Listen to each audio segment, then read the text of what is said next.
Welcome everyone to our first panel. And the topic is Web3 venture capital, what to expect in 2023. And we have 4 experts here from the global venture capital Web3 industry. And they will be sharing their thoughts and insights, what they've seen last year and what they hope to be seeing in 2023.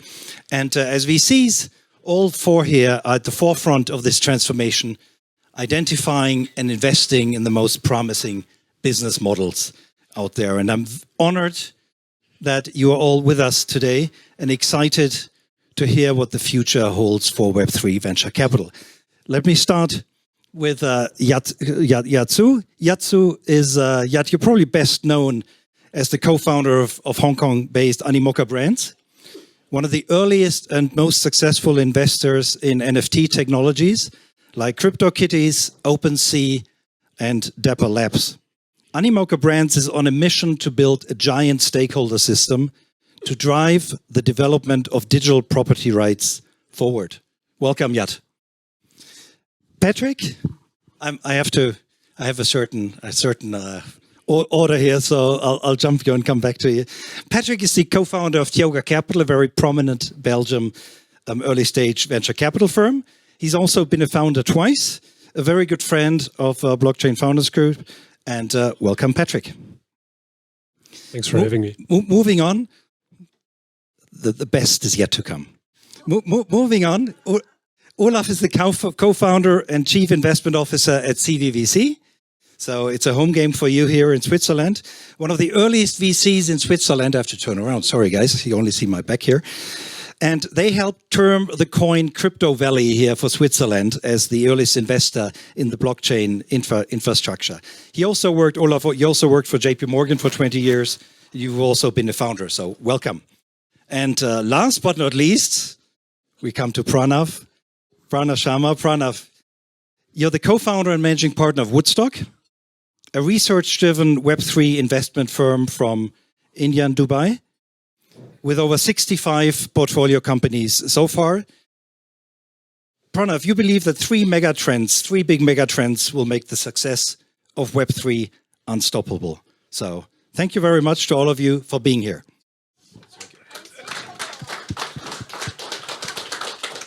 And now I'm going to sit down because it's so much more relaxing to meet these guys on eye level.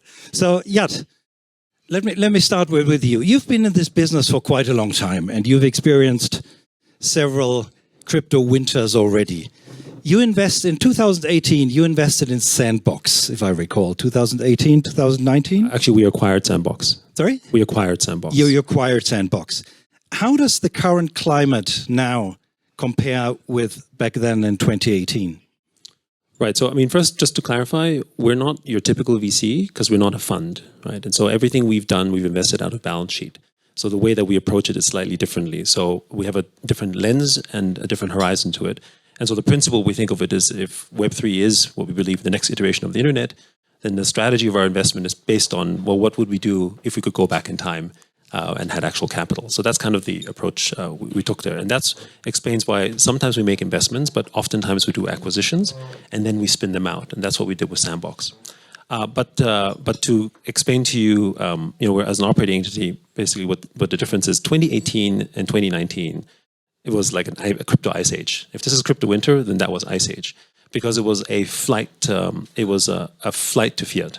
People didn't actually want to hold any crypto. They were just basically exiting out of the system, which is very different from what we see in 2022.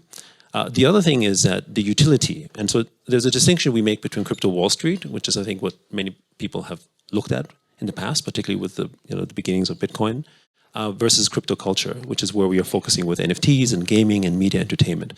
And that is where we think the underlying utility is, right? The store of culture is what drives economies, whether it's fashion, luxury goods, or just general utility, real estate, right? And that's basically what we think will underlying happen. In 2018, when we first invested in OpenSea, we were responsible for perhaps most of their volume, which is $1 million of trade a month. Okay, that was in 2018.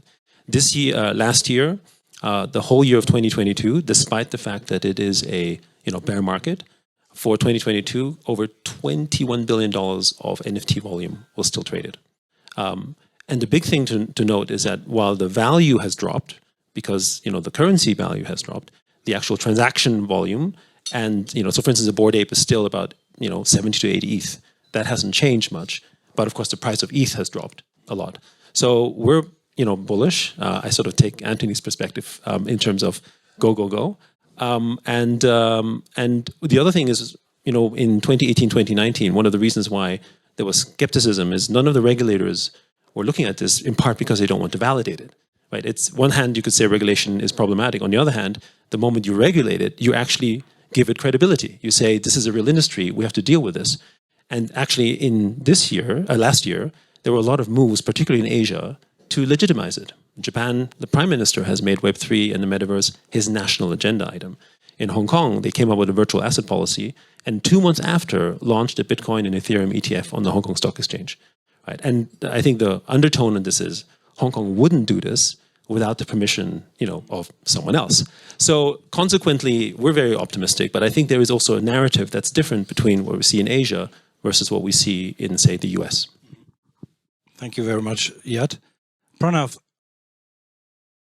now it's your turn. Pranav, we see a lot of Indian participants from India here today, which is in Davos, which is great. How would you describe the current Web3 mood in India?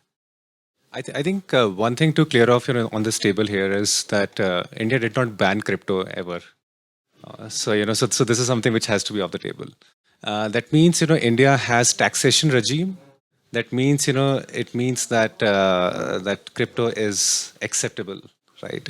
The regulations are in the offing, and blockchain as a technology, there is absolute consensus that this technology is inevitable. Yesterday, I was having a chat with the Ministry of IT in the India Pavilion, and they were mentioning that we have no doubt about blockchain as a technology. What we have reasonable doubt is cryptocurrency and the potential systemic risk it can create. And this is an unknown in many ways. So I think just giving them benefit of doubt and them understanding that aspect a lot better. And the limited point of view that came from the ministry is that please come to us and have conversations, educate us, educate people so that you can involve. So very progressive is the point I wanted to make. The second thing is, which is very high level for all of you who are investors and people who are in blockchain space, you understand that while data is the new oil, developer is the oil for blockchain. So India is the largest English-speaking developer base. We have huge educational institutions here and in India. And that means that if, let's say, blockchain, especially public blockchains, have to go to the next level, let's say metaverse, etc., has to go to the next level, then the developers, English-speaking developers, have to come from somewhere. And India will be that space from where it will come. So fundamentally, India is well poised from a macro perspective to provide that fuel, the basic fuel. The third thing is that, these are all young people who are aspiring to sort of break out and create something much more magical rather than incremental. And that aspiration also pushes them to stretch boundaries and take journey forward. And right now, if you look at India, the blockchain scenario is sort of fragmented into multiple pockets. Bangalore is a big hub, and I'm sure a lot of you must have heard of Bangalore. It is also the hub where e-commerce and various other technologies essentially, or let's say companies proliferated, large VCs are there, etc. But beyond this, there are also other cities like Hyderabad, Pune, Bombay as a financial capital, Delhi, which is the power capital of the country. A lot of action is happening in the blockchain space. So personally, just to summarize and not to take more of airtime, just if you look at these things, then purely from a technology belief perspective at the regulatory level. Second is from the perspective of the latent potential of the talent which is there in India. And third is in terms of the amount of capital base, and the country itself is progressing at an exponential pace right now. It creates a perfect space for growth of Web3. So one of the things which I make, and I'll just summarize this, is that whether this is something that comes from top down or it happens bottom up, and the success of Web3 in India is inevitable. Thank you very much, Pranav. Patrick, when you first started with Tioga, there was a certain mood in the market. How do you see today, 2-3 years later, the European view? The European view. I think a lot has changed to the positive. We see a lot more people on all fronts participating, whether it's regulators, it's on the agenda everywhere, and it's like one of the hurdles that we need to clear. It's also where, as players in the industry, we all have the responsibility to continuously be educating, as Anthony was saying here, and I think you alluded to it as well. So that's definitely pro. When I look, though, at the volumes that are being invested in Europe compared to other geographies worldwide, I clearly see a very, very big gap. Like a big fund in Europe is probably like around, let's say, 150 million. So Tioga, we're at like 65 million with the first fund. We're a second fund that is raising. So, we're already like with the bigger players. But it's very small compared to, for instance, in the United States, where certain players like A16Z are managing like billions. Yet you are investing in a very different way, like balance sheet based instead of like fund based, but also like really big amounts. And so, another thing besides like that I think that is a clear difference is also like the amount of capital that is available for European entrepreneurs, and like some of our portfolio companies, if they go to a Series B, like the people from Venly, for instance, for them it's very important, for us as investors as well, to have connections, with other players in the world, simply to be able to keep helping the companies to go to the next stage. On our side, we try, of course, to take our responsibility as well by, making sure that we bring in capital for those European investors as well. Olaf, what most startups probably don't know is that VCs also need to do fundraising, and it's fundraising season all the time. Now, from your experience of having been in this business for quite some time now, what are the questions that your LPs are asking these days? Are they still as bullish as when you raised your first fund? Have the questions changed? How would you describe the mood on the investor side? So maybe also by way of background, we are also a little different in that our focus is on the application layer of blockchain technology as opposed to crypto. And we also match all of our funds investment with 25% of our own equity.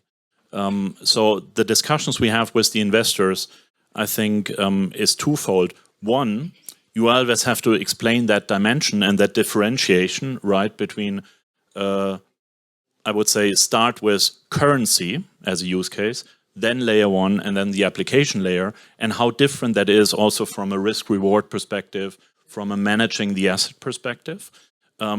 Sometimes you almost have to apologize for the first use case being a currency. I think that's something that is, you can have a question whether that's beneficial for the industry or not, that was the case.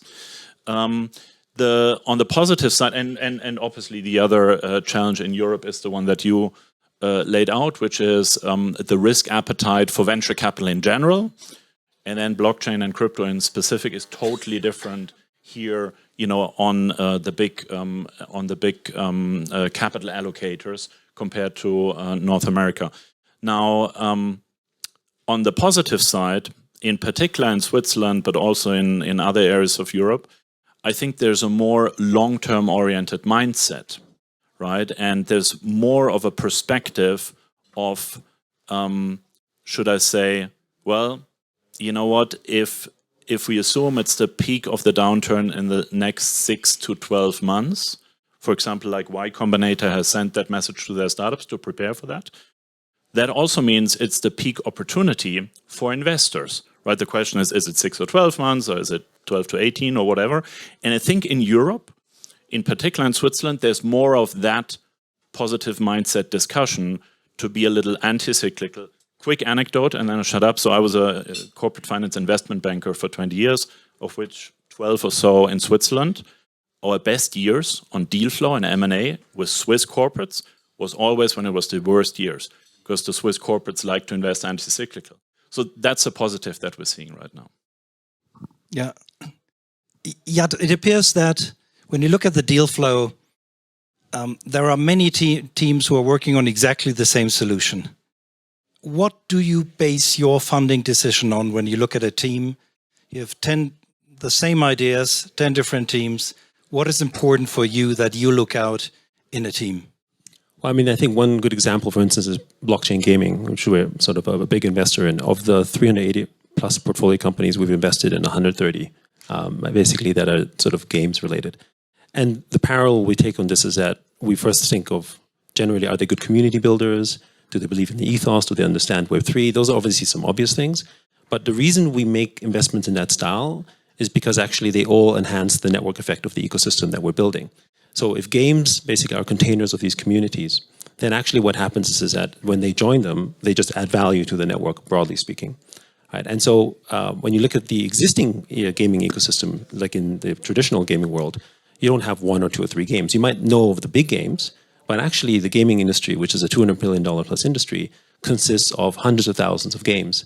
Many of them do very well, basically from an indie standpoint, and survive reasonably well, not as well as it could if they were in Web3, we would say, and then essentially add to the ecosystem as well. So that sort of explains sort of the approach that we take. Sort of anecdotal example, when we made investments in multiple marketplaces, we did so the principle we think of, because we're very NFT focused, is do we invest in something that brings basically more people of adoption into the sort of NFT Web3 ecosystem, or can they enhance the network effect of NFTs? So it means, for instance, we have invested in NFT lending platforms, not because we are a financial organization, but because we feel that they can enhance the entire NFT ecosystem and add more value to that, right? So that's the approach that we've been taking. And of course, we look for the typical qualities for founders, but we also look for founders that share our belief in what we believe will end up having this sort of shared network effect. So one of the challenges that we face in the gaming investment side is a lot of people talk about Web 2.5, and often we kind of semi-puke when we hear it. Not because the idea isn't sensible. It's like, oh, we need to bridge people. But the question is, are you 2.4 or are you 2.6?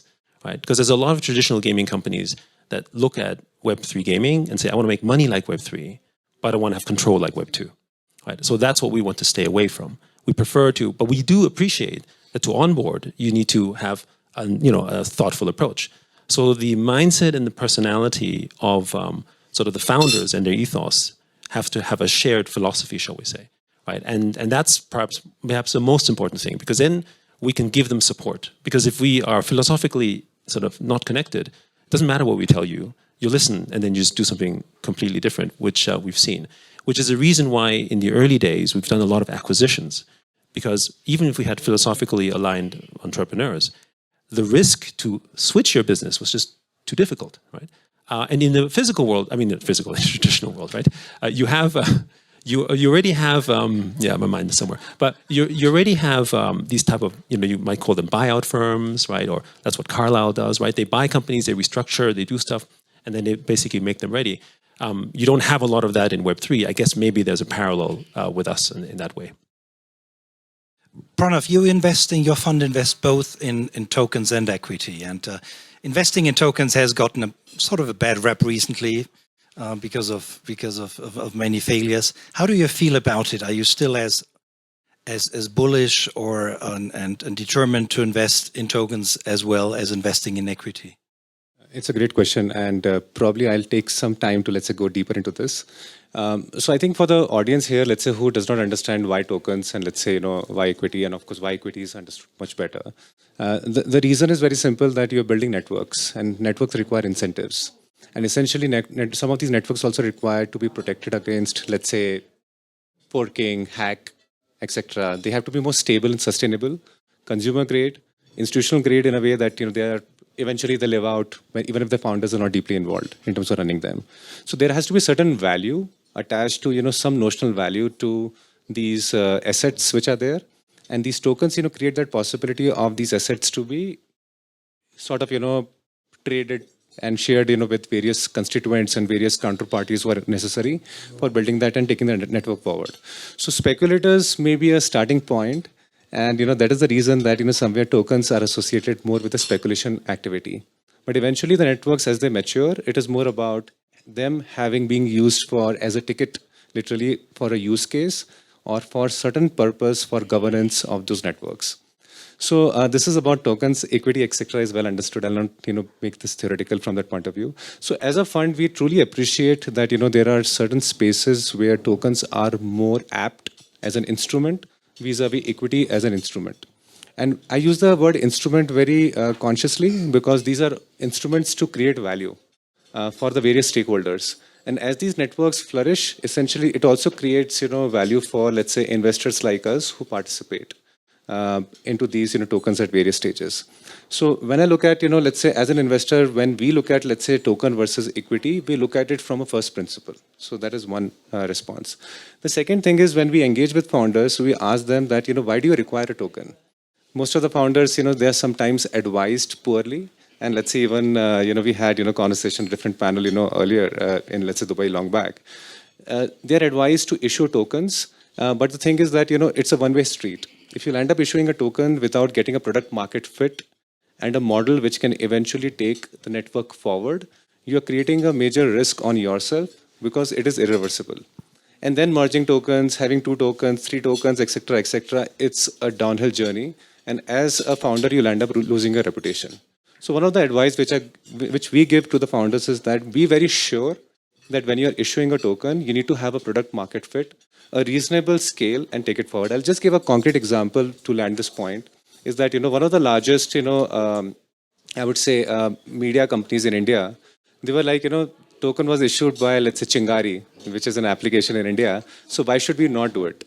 And I was like, my perspective is very simple that, are you profitable? And they were like, yeah, we are profitable. So why are you doing this? This helps us to raise more capital. And we are finding it very difficult to raise capital because our unit economics do not make sense. My point of view was that, let's say, do you have a significant consumer base? Is it an engaged user base? If it is an engaged user base, why don't you issue a loyalty program? If you have a loyalty program, technically it is a ticket. As a next step, once you reach a certain tipping point, then why don't you issue a token? Because then you open the floodgates for people who are outside the inner network to participate. And probably this is a prudent way to look at this as a step-by-step approach for, let's say, various startups to issue tokens. Sorry for a long response, but I take it. No, thanks very much, Pranav. Patrick, I know you're looking at a number of projects in the decentralized finance space, which has also undergone some skepticism recently. Where do you see that going in this year? Yeah, maybe just briefly looking at the first point you mentioned, like around the skepticism. I think if we've learned anything from the last 1 year is that I think that decentralized finance has proven to be very, very resilient. In the centralized finance world, what have we seen? Liquidity issues, solvency issues, bankruptcies, and so forth. Have we seen any of that in the decentralized world? There were small glitches maybe where we needed to adapt a parameter maybe, that type of thing, but it all kept working. And why is that? I think it's simply because, do you trust code? What is in the code? It will execute. Or do you trust like centralized organizations where based on certain inputs, which we don't control, maybe we don't think from at the beginning, those inputs deliver certain outputs that can be very, very different to what is the expected output, and that's what we've seen right now. So I think it's a very anti-fragile industry. So that's definitely a strong point about DeFi. And then if I think further about DeFi, what is going to happen? I think very much about open finance instead, And what is great here is, and I think it's very interesting to draw an analogy with your traditional banking. So here in Switzerland, for instance, maybe I'm on Swisscom as a banking application, but then I need to use all the functionalities that are being built within that specific stack of Swisscom as a bank. Same with Deutsche Bank and so forth. I cannot use the foreign exchange functionality from Deutsche Bank, maybe because it's better and I would prefer it, in my Swisscom app. That's not possible. Or I cannot use something from Revolut into Swisscom. That's not possible. And decentralized finance or open finance is very interesting because of all the composability of the different building blocks that are being created where everybody tries to be like exceptional at their very small function, and then I can just put it all together. I can take an exchange function, for instance, from 1inch or from a Paraswap to exchange something. There are already aggregators, but I can use like the front end from an Argent wallet or from a Ethereum wallet and so forth. And so all these building blocks, they exist. And so I think right now is very much focused on creating those building blocks. In Open Finance 2.0, as I think about it, I think there will be a lot more focus on not that infrastructure, but making it more user-friendly. Because that's what is needed for the adoption. Okay, thanks. I think Olaf wants to build on that. Well, if you want to spice it up, I can try and give an additional perspective. So I agree with everything that you said about the positive side of it and what it can do. For us at CVC and personally, I think the jury is very much out today more than before on CeFi versus DeFi. Whether we like it or not is a different story in my mind, right? But it's very much out. And why do I say that? I do believe that the big kind of both asset managers and banks, the end game winners, the US ones, have made up their mind, and that is digital assets as an asset class. We want to play in this. Blockchain as a technology for our core banking functions, we want to develop that. Some are more public about it. Some you see, like the BlackRock, Coinbase, like Fidelity doing that. Some are a little more private. Citi is not talking much about it. They're building, and they're building big time. Now, fast forward, if you're a regulator, who are you going to speak to? Are you going to speak to the people that rattle the cage, or are you going to speak to an old world? Or are you going to speak to both? Are you going to believe JP Morgan, or are you going to believe us, if you will, or obviously taking both into consideration. So in my mind, that's still a very big question for the next few years. Whether we like it or not is a different story. And I in a way, agree with you, because if you look at Open Finance, how many people are using it, it's like a couple of million people. If we look at gaming, that's already much more advanced in terms of number of users. If I go to CeFi in the centralized finance, it's like hundreds of millions of users. So there is a very big gap there. That's why I think there are challenges that we need to overcome. But very interesting also is that recently we've seen like hybrid use cases where like people try to be institutional ready, institutional proof, but still leverage the efficiency, the lower cost, the better user experience from the DeFi world. And it's like with open source, the sheer force of network effects, communities, and so forth, and being open is very hard to deal with. Look at success of certain operating systems and so forth in the classical world. Davos is all about looking into the future. So last question to my esteemed panel members and friends. Yat, what do you think will be the biggest surprise in Web3 investing this year? Well, if it's a surprise, I wouldn't know about it, right? But certainly the things that we believe will happen, maybe, at least for me. One, I think there's two major themes that I think will be very interesting for this year and maybe bleed into next year. One, I think crypto culture is going to, which basically covers gaming, entertainment, NFTs, and so on, I think is going to become foundationally much more important. Because it's not only just going to drive mass adoption, it's also something that regulators are much more happy to talk to. Like our conversations with regulators is frankly very easy in comparison to perhaps maybe some of our friends that are much more sort of crypto in the crypto Wall Street area, because of the fact that it deals with different things. It's products and services, it's basically employment, it's all these things that they like. And because of the state of particularly blockchain gaming, last year, something like $7 to $8 billion worth of investment was made into Web3 gaming, which is a big number, even in Web2 context in terms of investing. It takes time to make a good game, which means by the end of sort of this year and into next year, these high-quality games that people will play for the utility of gaming will come out, which means there's going to be a large number of new users entering that space because of it, which is kind of what we saw with NFTs in 2021, but at a bigger scale. And the second thematic, I think, is China. It's unofficial, but they've already started doing things with BSN in China with NFTs. More importantly, the digital asset policy in Hong Kong is not to be viewed as a natively Hong Kong policy, but it's to be viewed as what Hong Kong's role was always, which is the financial intermediary for China to the world and for the world to China. So we all know that there's probably all sorts of crypto activity happening in China that we can't talk about. And so how can they do this? How does China have a lens to this? Do it through the intermediary that we've always done so. So there's potentially a sort of new group of official investing that can then basically start going into the world through Hong Kong.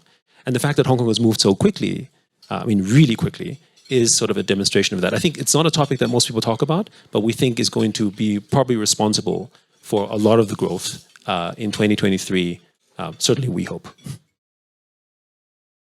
Pranav, if you take your crystal ball and take a deep look, what other prominent failures will we see this year? Wow, I just thought the question would be easy for me. I only give these questions to the strongest. So I think first thing is counterparty risk still remains. I think so. It's in layers. So what you're seeing right now is like the mighty have fallen, and which is very obvious. It's very public. There are others, who have experienced, significant impairment, let's say 20-30% loss on their books, etc. You'll not know. It's something which is in the closed corridors. They will fall in the next 6 months. And then there are and then the one thing which really worries me is that, there could be a situation wherein the founder fatigue, or let's say founder motivation could be an issue, right? Especially because now it is uphill climb.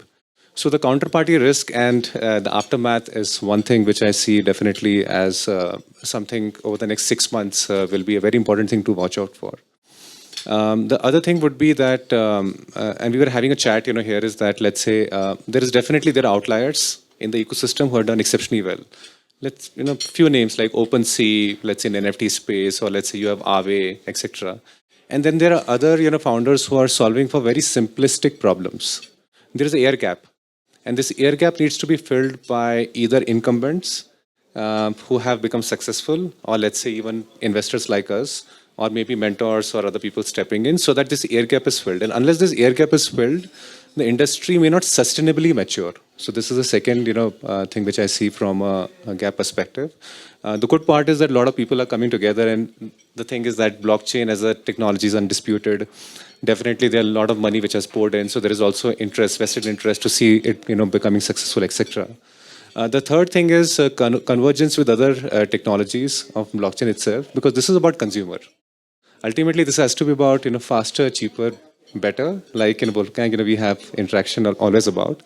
And if this is where the technology is heading, and this emerging technology has to become a traditional technology, then it has to seamlessly integrate with AR, VR, IoT, etc., etc. And unless the maturity of the tooling happens, and those integrations seem to be a little far off, maybe 2 to 3 years down the line. So these are the 3 buckets of stress, I see so far, but these are also areas of massive opportunity for founders and investors who are willing to support and fill these air gaps and these, spaces. Counterparty risk. If you understand counterparty risk, you can always, make money, tons of money, there as well. So. Pranav, you've been trained a politician. You answer so beautifully to these hard questions. Patrick, 45 seconds. Do you see the current environment, this bumpy environment, as a positive or a negative for you as an investor? Yeah, I'd say clearly a positive. It's like Olaf, you hinted to how the Swiss invest, so to speak. Like, let's be counter-cyclical. As an investor, it's great, of course, if you have money to deploy. And secondly, what we've seen with every bull-bear cycle is that during the bull, a lot of people, a lot of builders are coming into the space. You alluded to it as well, and obviously they don't go. Maybe a part of them will go, but if you look at the numbers, the amount of inflow is so strong. Yeah, what are those people going to do? Well, let's build. Okay, thanks very much. And Olaf, you get to 30 seconds. You get the final word. Well, with everybody eating, I'm starting to get hungry. I don't know about you, so it's really up to you how long you want to make us wait now. So, Olaf, State of the Union. Where are we right now? What does this mean for investors? And where do you see the long run? I mean, it's Davos, so we're looking at the big. I got time. I got the. And I give you 60 seconds. No. I do bullet points.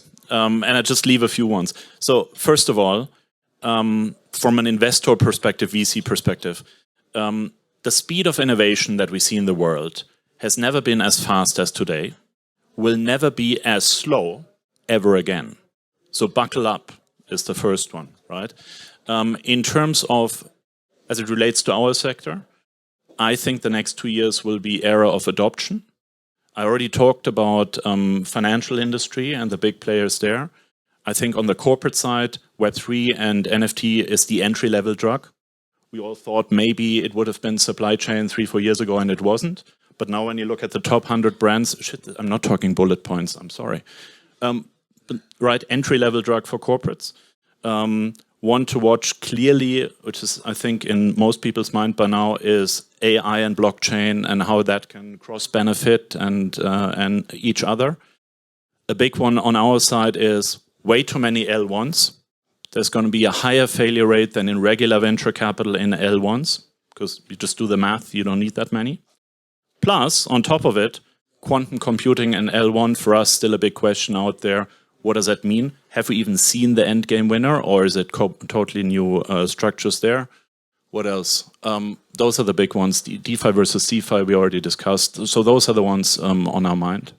So to summarize, I mean, pretty bullish. I mean, these are all Web3 investors and startups in this room. So obviously, the expectation is that there is a certain bullish fever, but I think it's really founded in what the founders come up with every day and the great ideas they built using blockchain technology. I do have one more thing. Yeah, for sure. I have one more thing. That whole narrative of crypto having a totally different impact on your portfolio than in the past in terms of correlation. I think we have to move away a little bit from that as an industry. We've seen this time around it's much more correlated to markets, and only because there's a historical correlation in a financial industry over 10 years doesn't mean it's the same in the future. Yeah, but I guess we would all be telling our investors we couldn't be more excited about this time. Yep. This is the right time to invest. Olaf, Patrick, Pranav, Yat, thank you very, very much for joining this panel. Let's take a photo.